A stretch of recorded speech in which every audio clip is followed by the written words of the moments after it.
दोस्तों, हमारे चैनल में आपका स्वागत है। एग्जाम सर पर है और कुछ भी याद नहीं है। एग्जाम बस कुछ ही दिन बचे हैं। ऐसा क्या करें कि बस एक बार पढ़ें और दिमाग में याद हो जाए। ऐसा क्या करें कि याददाश्त रातों रात तेज हो जाए। आपके पास धीरे धीरे पढ़ने के लिए समय नहीं बचे हैं। लिखकर याद करने के लिए समय नहीं बचे हैं। बार बार रिवीजन करने का भी समय नहीं बचा है आपके पास। तो फिर कैसे पढ़े? बचे हुए दिनों में बाजी कैसे पलटे? बचे हुए दिनों में एग्जाम की तैयारी कैसे करें? एग्जाम में बहुत अच्छे नंबर कैसे लाए? आखिरी वक्त में खेल की बाजी कैसे पलटे? ऐसे कई सारे सवाल होंगे जिसका जवाब इस वीडियो में आपको मिलने वाला है। रातों रात याददाश्त तेज कैसे होगा और एक बार पढ़ा हुआ याद कैसे रहेगा, सब कुछ पता चलेगा आपको। 4 स्पेशल सीक्रेट आपको बताने जा रहा हूं। नंबर 1, मेरा एक बेस्ट फ्रेंड है। वो एग्जाम देने से पहले हमेशा एक ही बात दोहराता है, मुझे डर लग रहा है, मुझे डर लग रहा है, पता नहीं क्या होगा।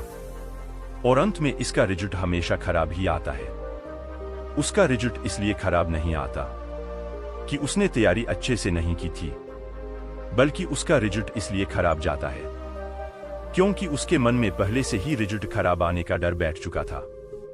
मेरा यह मानना है, जो डर गया समझो रिजल्ट आने से पहले ही वो फेल हो गया।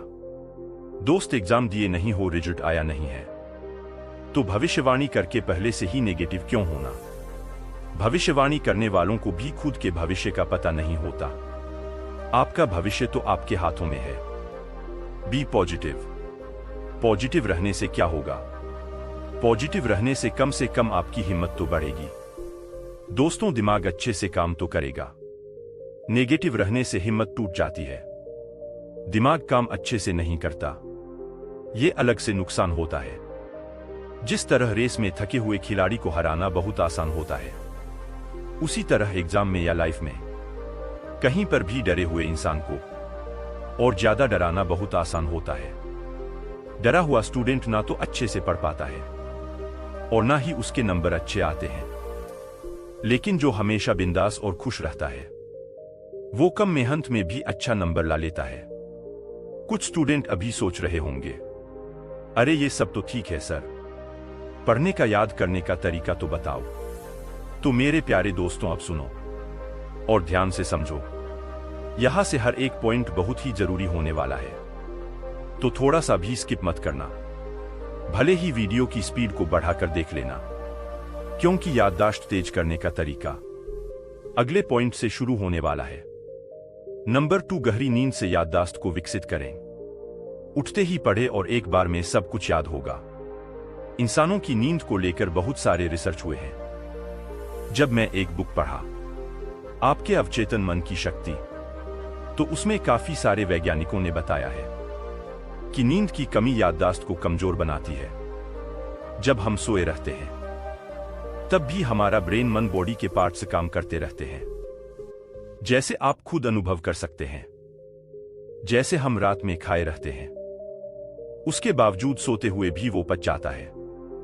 सपने आते हैं, श्वास चलते रहते हैं, हाथ पैर इधर उधर चलते रहते हैं, बाल और नाखून बढ़ते रहते हैं, और बच्चों की हाइट भी बढ़ती रहती है, और दिमाग भी विकसित होता रहता है, और कई सारे नए नए आइडियाज सोने के बाद ही सोकर जब उठते हैं तभी आते हैं, जब हम गहरी नींद लेते हैं, नींद पूरा करते हैं, तो हमारी इंटरनल एनर्जी के जरिए बॉडी रिपेयर होता है और साथ ही साथ दिमाग और याददाश्त विकसित होता है।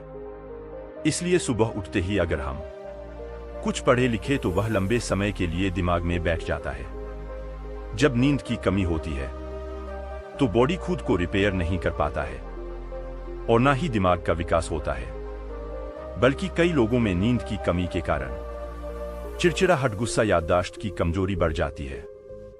मैंने देखा है बहुत से स्टूडेंट की यही दिक्कत है कि पढ़ते वक्त नींद आने लगती है। अगर वे सोते भी हैं तो उनकी नींद गहरी नहीं होती है। गहरी नींद और टेम्पररी नींद में क्या फर्क होता है, यह भी जान लो। कई लोग मात्र 4 घंटे सोते हैं, लेकिन उनकी नींद गहरी होती है। इसलिए उठते ही खुद को वो ऊर्जा से भरा हुआ महसूस करते हैं लेकिन कई लोग 8 घंटे सोकर भी सुस्त और कमजोर महसूस करते हैं। नींद में क्वालिटी होना चाहिए, 8 घंटे 10 घंटे की क्वांटिटी नहीं। बहुत से लोग क्वालिटी वाले नींद नहीं ले पाते हैं। इसका भी कारण है खाने पीने में लापरवाही या फिर सोने से पहले की लापरवाही होती है। मोबाइल को पास में रखकर सोने से और देर तक मोबाइल यूज करने से भी दिमाग पर इसका बहुत बुरा असर पड़ता है, जिसके कारण 8 घंटे सोने के बाद भी आलसी जैसा महसूस होता है। मैं तो मोबाइल दूर रखकर ही सोता हूं। आपका मुझे पता नहीं है। इतना ध्यान जरूर रखना, अगर नींद में पढ़ाई करोगे तो कितना याद रहेगा, ना ही कंसंट्रेशन बनेगा और ना ही दिमाग में अच्छे से घुसेगा पढ़ा हुआ। जबरदस्ती नींद में झपकी ले लेकर मत पढ़ो। नींद में जबरदस्ती पढ़ने से केवल समय बर्बाद होगा और दिमाग में कुछ भी याद नहीं रहेगा। नींद पूरा करो और घर पर बोल दो कि मुझे सिर्फ पढ़ना है। Don't disturb me. रोज सुबह 4 बजे उठकर पढ़ो। दोपहर में 1 से 2 घंटा सो जाया करो और रात में 9 से 10 बजे तक सो जाया करो, लेकिन 4 बजे उठो जरूर। Thank you so much. दोस्तों, आपने इस वीडियो को यहां तक देखा। अब इसके आगे के पॉइंट और भी ज्यादा इंपॉर्टेंट है। अगर आगे के पॉइंट को अच्छे से आप समझ गए तो समझो कुछ दिनों में ही बाज पलट जाएगी। जिसने भी वीडियो लाइक नहीं किया है वो लाइक जरूर कर देना। नंबर 3, वो करो जो दूसरे नहीं करते हैं। बहुत से स्टूडेंट अभी ट्रिक ढूंढने में लगे होंगे। काश हमें ऐसी कोई जादू की छड़ी मिल जाए कि हम कुछ दिन पढ़कर ही टॉप कर जाए। बस एक बार पढ़े और दिमाग में बुक की सारी बातें कंप्यूटर की तरह फिट हो जाए। ये तो आप भी जानते हैं कि जादू की छड़ी आपको नहीं मिलेगी, लेकिन आपके अंदर पहले से ही एक सुपर पावर है, उसका इस्तेमाल कर सकते हो। आप सुपर पावर क्या है? आपका आत्मविश्वास। आपको पता है 1500 मीटर के रेस में फर्स्ट आने वाला भी थका हुआ रहता है और जो हार जाता है वो भी थका हुआ रहता है, लेकिन फर्स्ट आने वाले का ध्यान लक्ष्य पर होता है, इसलिए थक कर भी वह रुकता नहीं है। उसका शरीर भले ही हार चुका होगा, लेकिन मन से वो कभी नहीं हार मानता। उसका आत्मविश्वास उसे दौड़ने के लिए उसे अंदर से और एनर्जी देता है, लेकिन लास्ट आने वाला सांस फूलते ही उसकी हिम्मत टूट जाती है, आत्मविश्वास कमजोर हो जाता है और उसके अंदर से आवाज आती है, नहीं बेटा, ये तुझसे नहीं हो पाएगा, बस अब तू रुक जा, थक गया है बहुत।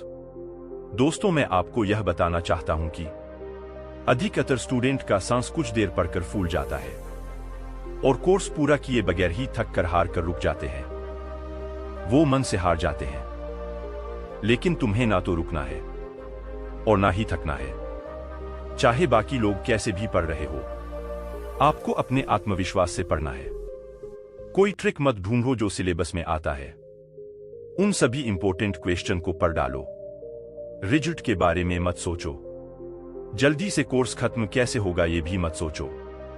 अभी तक जो नोट्स बनाए थे उसी से पढ़ो।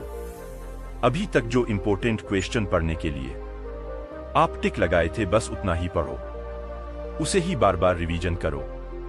जादू की छड़ी आपके अंदर है, इसे कंफ्यूज मत करो, इसे बेअसर मत करो। खुद पर भरोसा ही चमत्कार पैदा करता है। नंबर 4, डायरेक्ट पहाड़ पर मत चढ़, रुक रुक कर चढ़ पाओगे। अगर आपसे कोई यह कहे कि आपको बिना रुके 10,000 सीढ़ी चढ़ने हैं और वहां पहुंचने के बाद आपको 1 लाख रुपए मिलेंगे, आप जोश जोश में 1 लाख रुपए के लिए हां तो कह दोगे, लेकिन 2,000 सीढ़ी भी बिना रुके चढ़ना आपके लिए मुश्किल हो जाएगा, फिर चाहे इनाम में 10 लाख ही क्यों ना हो। ठीक इसी तरह स्टूडेंट ज्यादा मार्क्स के चक्कर में 10 घंटे पढ़ने का वादा तो कर लेते हैं, फिर अगले दिन 1 घंटे भी मुश्किल से पढ़ते हैं। लगातार बिना रुके कई घंटे पढ़ने की गलती ना करें और ना ही हर रोज 10 घंटे पढ़ने का टाइम टेबल बनाएं। इससे कुछ नहीं होगा। इससे एक दिन तो पढ़ोगे, दूसरे दिन नहीं पढ़ पाओगे। ब्रेक लेकर पढ़ो, माइंड को शांत रखकर पढ़ो। जल्दीबाजी में पढ़ने की गलती करोगे तो कुछ भी याद नहीं रहेगा। दिमाग को फ्रेश रखकर पढ़ो, लेकिन इतना याद जरूर रखना कि घर में तो बोल दिया है, कि मैं पढ़ रहा हूं, मुझे कोई डिस्टर्ब मत करो। मम्मी पापा को तो बोल दिया मैं पढ़ रहा हूं, लेकिन ये क्या 5 मिनट मूड फ्रेश करने के चक्कर में शॉर्ट्स डल्स में कितना समय निकाल दिया। आपने क्या यही पढ़ाई है? मूड फ्रेश करने के चक्कर में अपने आप को धोखा मत दो। जब मोबाइल नहीं था तो उस समय स्टूडेंट मूड फ्रेश करने के लिए प्रकृति को देखते थे, ताजी हवा लेते थे, मेडिटेशन करते थे, चिड़िया और पेड़ पौधों को देखकर माइंड फ्रेश करते थे। लेकिन अब के स्टूडेंट मूड फ्रेश करने के नाम पर मूड खराब करते हैं। ध्यान भटकना, याद ना रहना, भूल जाना, इसका यह भी एक कारण है कि पढ़ाई के नाम पर आप अपने आप को धोखा दे रहे हैं। उम्मीद करता हूं दोस्तों कि ये 4 पॉइंट आपके एग्जाम के लिए आपके पढ़ाई में बहुत ही ज्यादा हेल्प करेगा। अगर यह वीडियो पसंद आया तो लाइक, शेयर, कमेंट, सब्सक्राइब जरूर कर देना। Thank you so much for watching. अपना कीमती समय देने के लिए बहुत बहुत धन्यवाद। जय हिंद, जय भारत।